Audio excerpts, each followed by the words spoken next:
fault. I was indeed very unhappy when your telegram reached me.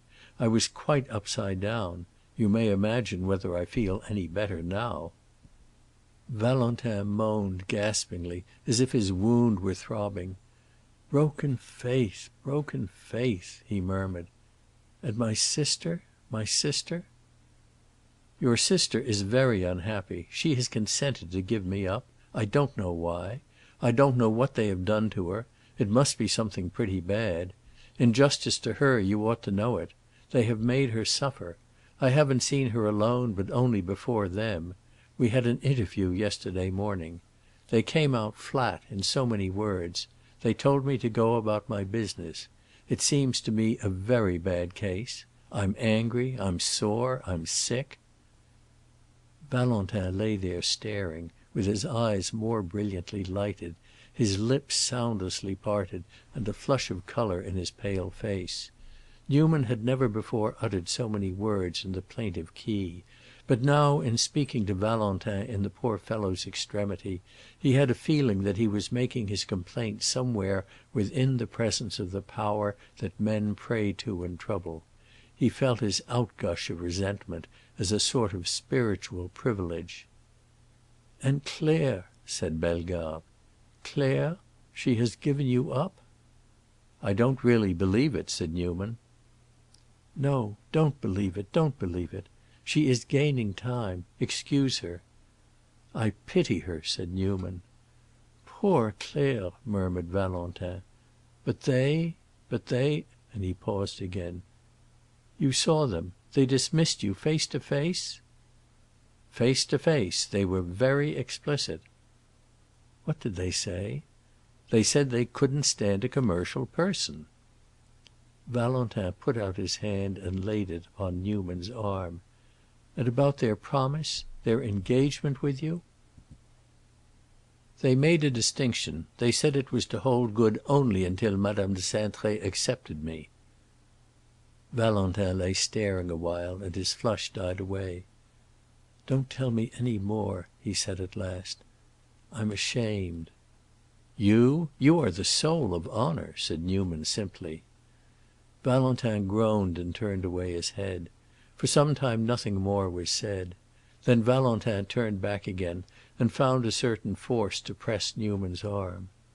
"It's very bad, very bad. When my people, when my race, come to that, it's time for me to withdraw. I believe in my sister. She will explain. Excuse her.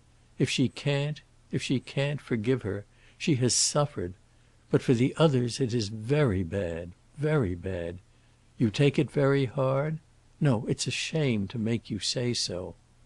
He closed his eyes, and again there was a silence. Newman felt almost awed. He had evoked a more solemn spirit than he had expected. Presently Valentin looked at him again, removing his hand from his arm. "I apologize," he said. "Do you understand? Here on my deathbed I apologize for my family, for my mother, for my brother, for the ancient house of Bellegarde. Voilà," he added softly. Newman, for an answer, took his hand and pressed it with a world of kindness. Valentin remained quiet, and at the end of half an hour the doctor softly came in. Behind him, through the half-open door, Newman saw the two questioning faces of Messieurs de Grosjoyaux and Ledoux.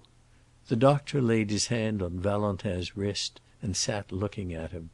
He gave no sign, and the two gentlemen came in, M. Ledoux having first beckoned to someone outside. This was M. le Curé, who carried in his hand an object unknown to Newman and covered with a white napkin. M. le Curé was short, round, and red. He advanced, pulling off his little black cap to Newman, and deposited his burden on the table. And then he sat down in the best armchair, with his hands folded across his person. The other gentlemen had exchanged glances which expressed unanimity as to the timeliness of their presence. But for a long time Valentin neither spoke nor moved. It was Newman's belief, afterwards, that M. le Curé went to sleep. At last, abruptly, Valentin pronounced Newman's name. His friend went to him, and he said in French, "You are not alone. I want to speak to you alone." Newman looked at the doctor, and the doctor looked at the curé, who looked back at him, and then the doctor and the curé together gave a shrug. "Alone for 5 minutes," Valentin repeated. "Please leave us." The curé took up his burden again and led the way out, followed by his companions. Newman closed the door behind them and came back to Valentin's bedside. Bellegarde had watched all this intently. "It's very bad, it's very bad," he said, after Newman had seated himself close to him. "The more I think of it, the worse it is." "Oh, don't think of it," said Newman.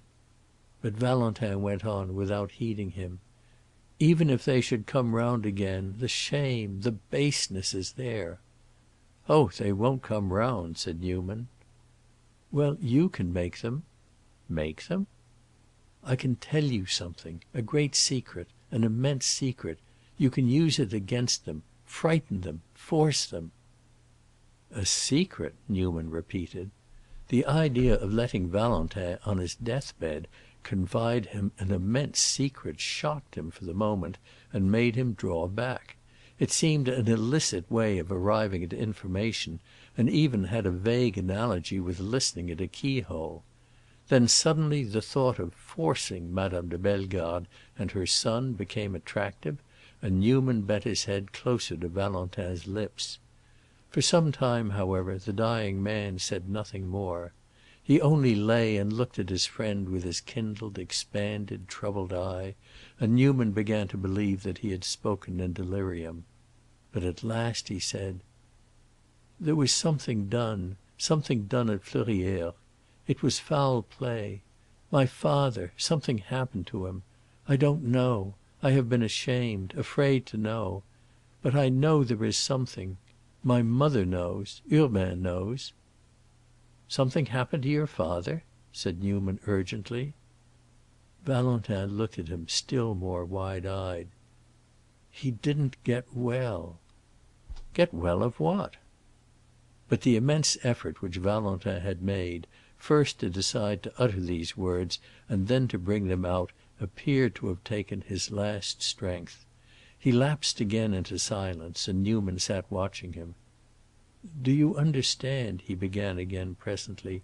"At Fleurières. You can find out. Mrs. Bread knows. Tell her I begged you to ask her. And tell them that, and see. It may help you. If not, tell everyone. It will, it will." Here Valentin's voice sank to the feeblest murmur. "It will avenge you." The words died away in a long, soft groan. Newman stood up, deeply impressed, not knowing what to say. His heart was beating violently. "Thank you," he said at last. "I am much obliged." But Valentin seemed not to hear him. He remained silent, and his silence continued. At last Newman went and opened the door.